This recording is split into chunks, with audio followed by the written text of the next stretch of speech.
Wa pili ni huyu mke wako, mwangalie sana. Hii pastoral mwana ebeba njoo, unajua vipi? Mtu anashirikana kwa bwana wako kama alifundisha nini, itakuishia. Mgeni atafika na huko wapi anakufikia. Yaani wewe huyu mheshimie sana. Na wewe mama msaidie. Ukapenda kumblock atashindwa kazi. Kuna wapastari wengi walikuwa na mwito lakini leo wako macharichari na mwanamke. Tusaidia huyu.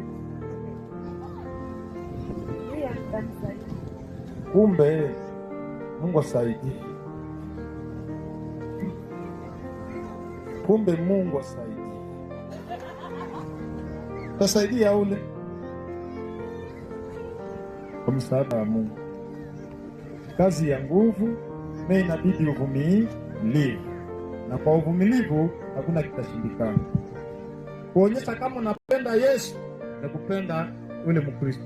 Unakamataka jembe tunatafutenda wapi? Unaona mtu anakiwa anakimbia. Pastor, nani? Inaishia pale pia jembe pale. Ba. Ya kwenda ngola mihogo inaishi. Unaenda kule. Sasa unaenda mshamba wewe peke.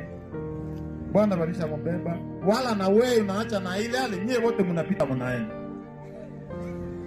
Jamani tulisema mshakula na pia na mwanamke. Kisha kule unaona makupu ziko kule za watumishi na wengine walikuwa na wageni na wengine biko kule wote walishakuja. Kusudi waone hivi. Wazazi tunawashukuru kupokea mwito wetu. Mungu awabariki. Asante. Hivi tunaanza kwa